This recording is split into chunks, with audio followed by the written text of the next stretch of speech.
Welcome students. I am Rajesh Kumar, lecturer chemistry with the unit 2nd of higher secondary part 1 structure of atom. So we are going to start structure of atom. In this chapter we will discuss, let us take general introduction. जैसा कि बच्चे पिछले chapter में हमने Dalton's atomic theory पढ़ा था। Dalton a British school teacher proposed that matter was made up of extremely small particles called atoms which are indivisible. तो हमने पिछले चैप्टर में पढ़ा कि डाल्टन ने कहा कि मैटर जो है वो छोटे से छोटे पार्टिकल का बना हुआ है। उस पार्टिकल का नाम एटम दिया गया और कहा गया वो एटम इनडिविजिबल है, हम उसको फर्दर ब्रेक नहीं कर सकते हैं, वो स्मॉलेस्ट पार्टिकल है। However the research done by scientists like J.J. Thomson, Goldstein, Rutherford, Bohr and many others in the later half of the 19th century revealed that atom was no longer the smallest individual particle। तो बड़े सारे scientist ने, जैसे Thompson हो गया, Goldstein हो गया, Rutherford हो गया, बोर हो गया, उन्होंने 19th सेंचुरी के लेटर हाफ में रिसर्च करके बताया कि एटम जो है वो स्मॉलेस्ट पार्टिकल नहीं है, वो इंडिविजुअल है, उसको इंडिविजुअल किया, उसको फर्दर डिवाइड किया जा सकता है। It had complex structure made up of even smaller particles. इसमें और भी छोटे छोटे पार्टिकल हैं, लाइक इलेक्ट्रॉन है, प्रोटॉन है, न्यूट्रॉन है, एट्सेट्रा। एट प्रेजेंट बच्चे अबाउट 35 सब एटॉमिक पार्टिकल्स आर नाउन। अभी तक कोई 35 के करीब एटम के भी छोटे पार्टिकल, जिनको नाम दिया गया है सब एटॉमिक पार्टिकल, उनका पता चल चुका है। ऑफ विच 3, जिनके नाम है electron, proton and neutron, are regarded as the fundamental particles. ये जो 3 है मेन, इलेक्ट्रॉन हो गया, प्रोटॉन हो गया, न्यूट्रॉन हो गया, इनको फंडामेंटल मेन पार्टिकल कहा गया है। लेकिन इसके अलावा बहुत सारे, जैसे बीटा पार्टिकल है, न्यूट्रिनो है, बड़े सारे और पार्टिकल हैं, लेकिन हम ज़्यादा डिटेल में इनकी डिस्कवरी के बारे में बात करेंगे, इलेक्ट्रॉन की, प्रोटॉन की, न्यूट्रॉन की। सो अभी आज के टाइम में क्या है, एटम के भी सब एटॉमिक पार्टिकल्स हैं। तो पहले हम बात करते हैं डिस्कवरी ऑफ इलेक्ट्रॉन की। इसमें हम स्टडी ऑफ बच्चे कैथोड रेज भी करते हैं, not X rays but study of हम कैथोड रेज भी इसके अंडर करते हैं।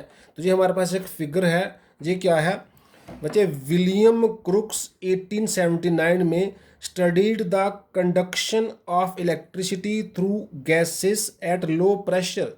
विलियम क्रुक के नाम के साइंटिस्ट ने गैस के बीच में से इलेक्ट्रिसिटी की कंडक्शन के बारे में स्टडी किया, लेकिन बड़े लो प्रेशर पर। For this he took a long discharge tube, जो कि ग्लास की बनी हुई थी, अबाउट 60 सेंटीमीटर लॉन्ग थी, सील्ड एट बोथ एंड्स, दोनों एंड पे सील था उसका, फिटेड विद मेटल इलेक्ट्रोड्स थे। It has a side tube, साथ में साइड ट्यूब लगी थी, fitted with a stop cock, जहां ओपनिंग क्लोजिंग का सिस्टम लगा था, कनेक्टेड टू वैक्यूम पंप। तो ये हमारे सामने डिस्चार्ज ट्यूब है, ये ग्लास की बनी हुई है, इसके में 2 मेटल के इलेक्ट्रोड हैं, दोनों साइड से ये सील की हुई है। इसको एक इंडक्शन कायल से जोड़ा हुआ है, जहां पर high DC voltage of about 10,000 volt का प्रोविजन होता है। साथ में एक वैक्यूम पंप को एक साइड ट्यूब है, ये ऊपर स्टॉप कॉक है, इसको ओपन करेंगे तो ये खुल जाएगा, बंद क्लोज करेंगे तो बंद हो जाएगा। तो हम इसमें से गैस को निकाल सकते हैं वैक्यूम पंप की हेल्प से to reduce the pressure. And this tube is also called Crookes tube. आज इसका नाम दिया गया है क्योंकि ये विलियम क्रुक ने डिजाइन की थी, तो इसका नाम हो गया है बच्चे क्रुक्स ट्यूब। तो इस क्रुक्स ट्यूब में गैस डालकर और डिफरेंट प्रेशर पर कंडक्शन के बारे में देखा गया कि कितनी कंडक्शन हो सकती है।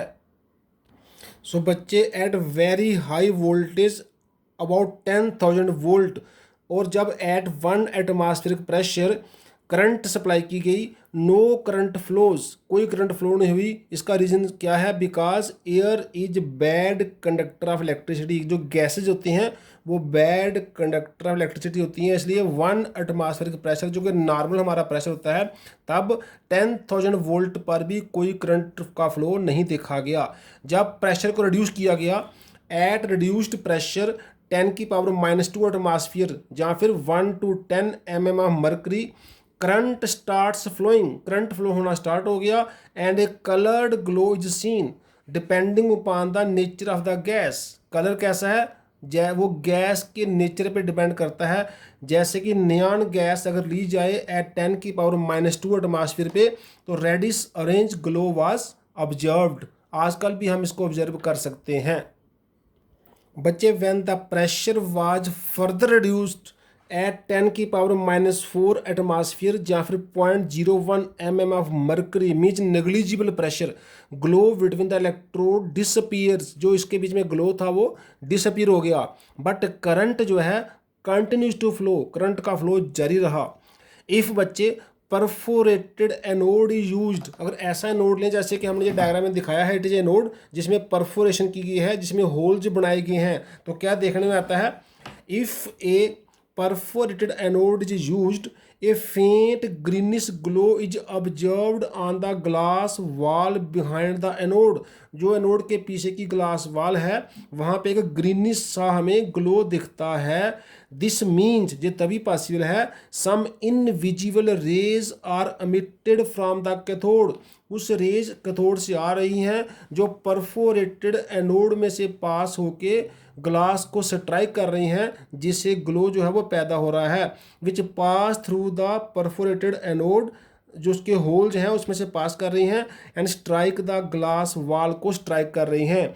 ये ग्लो और बढ़िया हो जाता है अगर हमने बिहाइंड द एनोड की जो ग्लास वॉल है उसको जिंक सल्फाइड जो कि फास्फोरेसेंट मटेरियल है उससे कोटिंग कर ली है। जैसे हमने ये क्या किया है, हमने एनोड को परफोरेट किया है तो जहाँ पर पीछे ग्लास वॉल पर जिंक सल्फाइड की कोटिंग कर ली है, तो जैसे हम 10,000 वोल्ट पर 0.01 mm ऑफ मर्करी पर जो है करंट पास करते हैं तो करंट फ्लो करती है। करंट तो हमें ग्लो नहीं दिखता है, लेकिन पीछे जहाँ पर हमें ग्लो दिखता है वॉल्स पर, दैट मीन्स कुछ रेज आ रही हैं जो इस परफोरेशन में से पास होके जहाँ स्ट्राइक कर रही हैं और तभी इसका ग्लो जो है वो प्रोड्यूस हो रहा है, क्योंकि ये रेज जो हैं कैथोड से निकल रही हैं। तभी बच्चे these rays were called cathode rays, इन रेज का नाम जो 0.01 mm ऑफ मर्करी पर कैथोड में से निकलती हैं और ग्लो पैदा करती हैं जिंक सल्फाइड स्क्रीन पर, इन रेज को नाम दिया गया cathode rays because these are originated from the cathode. इनके लिए कंडीशन क्या है, 10,000 volt of current and 0.01 mm of mercury of pressure. अब हम देखते हैं कुछ प्रॉपर्टीज ऑफ कैथोड रेज जो जहाँ से ओरिजिनेट हो रही हैं। They produce a sharp shadow of the solid object placed in their path. अगर इनके रास्ते में कोई सॉलिड ऑब्जेक्ट रखें तो उसकी एक पीछे शेडो बनती है, जैसे हमारी शेडो बनती है लाइट में। This means cathode raise travel in straight line, ये शेडो तभी बन सकती है अगर वो स्ट्रेट लाइन में ट्रेवल करती हैं। ऐसे ही if a light paddle wheel mounted on an axle is placed in their path, अगर कोई हल्का सा पैडल व्हील जो है इसके रास्ते में रखा जाए, जैसे एक पैडल व्हील यहाँ पर हम रख दें तो क्या होगा, द व्हील रोटेट्स, व्हील घूमना स्टार्ट हो जाता है। जैसे वैसे ही है जैसे हमने एक इस तरह का पैडल व्हील जैसे मान लो बनाया हुआ है, अगर हम इसके रास्ते में जहाँ पर रख दें पैडल व्हील, किसी एक्सिल को लगाकर इधर हम इसके एक्सिल लगा लें और इस तरह पैडल व्हील रखें तो पैडल व्हील कैथोड रे की वजह से मूव करना, रोटेट करना, घूमना स्टार्ट कर देता है। It means cathode rays are made up of material particles, वो मटेरियल पार्टिकल के बने हैं, उनका मास होता है। ये वैसे है जैसे बच्चों का खिलौना होता है जिसमें जो है फैन की तरह जो है पैडल व्हील लगे होते हैं, जब हम उसको आगे किसी लकड़ी के टुकड़े के साथ लगाकर ऐसे हवा में ऐसे ऐसे लहराते हैं तो वो घूमता है। इस तरह से ये भी घूमता है। ये तभी पॉसिबल है अगर जो कैथोड रेज हैं उनका मास है वो मटेरियल पार्टिकल्स हैं। Next properties, when cathode rays strike a metal foil, अगर हम इसके रास्ते में कोई मेटल फॉयल रख दें, the foil becomes hot, it means cathode raise produce heating effect, उनसे हीटिंग इफेक्ट भी पता, क्योंकि वो फ्रिक्शन करेंगे विद द दैट फॉयल और जो हीटिंग इफेक्ट प्रोड्यूस करेगा। ऐसे ही when an electric field is applied on the cathode rays, they are deflected towards positive pole. अगर हम रास्ते में कोई इलेक्ट्रिक फील्ड लगा दें तो कैथोड रे जो है वो पॉजिटिव पोल की साइड मुड़ जाते हैं। This shows that they are negatively charged particles. अगर हम बच्चे ऐसा करें, जैसे हम जहाँ पर कोई इलेक्ट्रिक फील्ड लगा दें, कोई इलेक्ट्रिक फील्ड लगा दें, सपोज ये वाला पॉजिटिव पोल है, ये वाला नेगेटिव पोल है, तो क्या होगा, कैथोड रेज इस साइड पॉजिटिव की साइड बेंड कर जाएंगी। तो ये पॉजिटिव साइड बेंड करना क्या शो करता है कि इनका जो रेज आ रही हैं, इनका खुद का जो चार्ज है वो नेगेटिव है। Next is they ionize the gas through which they pass. ये जिस गैस में से पास करते थे उसको आयोनाइज कर देते हैं। They affect the photographic plates, produce green florescence on the glass walls and other fluorescent materials like zinc sulphide, जैसे अभी हमने पीछे क्रुक्स ट्यूब में देखा।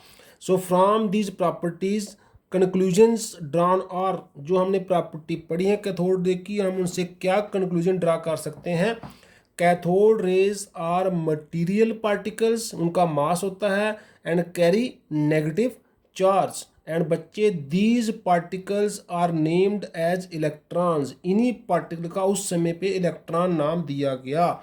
Now further experiments were carried out to find the charge and mass of the electron. समय समय पर काफ़ी सारे एक्सपेरिमेंट किए गए जिससे इलेक्ट्रॉन का चार्ज या मास का पता चले। तो हमें वो कैसे पता चला, हम उसकी बात आगे करते हैं अभी।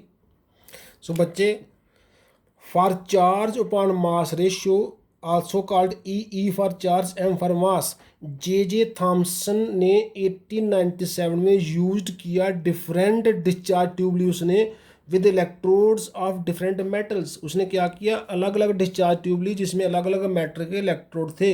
And he also took different gases in discharge tube.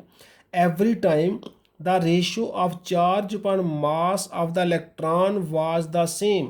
जो भी इलेक्ट्रोड लिया, जो भी गैस ली, हर बार चार्ज पर मास का रेशो सेम आया। दैट मीन्स जो इलेक्ट्रॉन निकल रहा है वो सभी मटेरियल में से एक ही टाइप का निकल रहा है।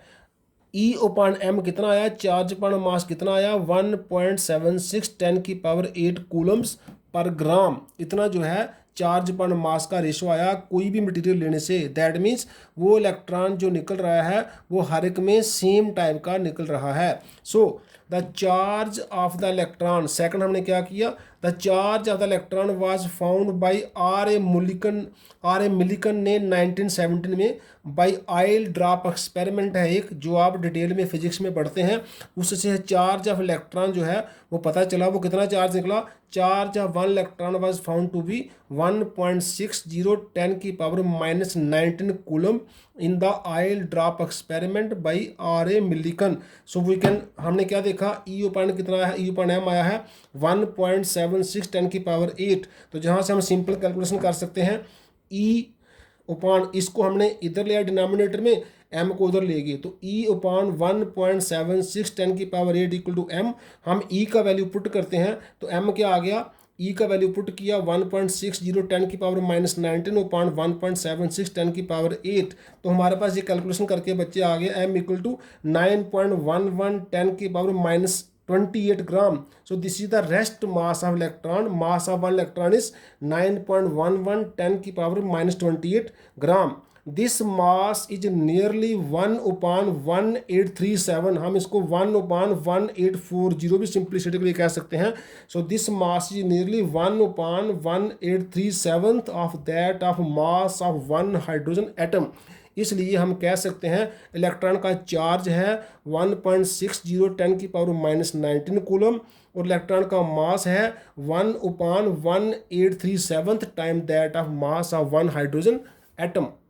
तो बच्चे ये जो 1.60 10 की पावर 19 कूलम चार्ज है is the smallest measurable quantity of charge. ये सबसे स्मॉलेस्ट चार्ज मेजरेबल है किसी भी पार्टिकल का, एंड इज कॉल्ड 1 यूनिट। इसको हमने 1 यूनिट नाम दे दिया। हम कह सकते हैं इलेक्ट्रॉन का चार्ज क्या है, -1। तो एक्चुअल वैल्यू है 1.60 10 की पावर -19 कूलम, पर हम इसको हम दे देते हैं नाम, ये 1 यूनिट ऑफ नेगेटिव चार्ज है।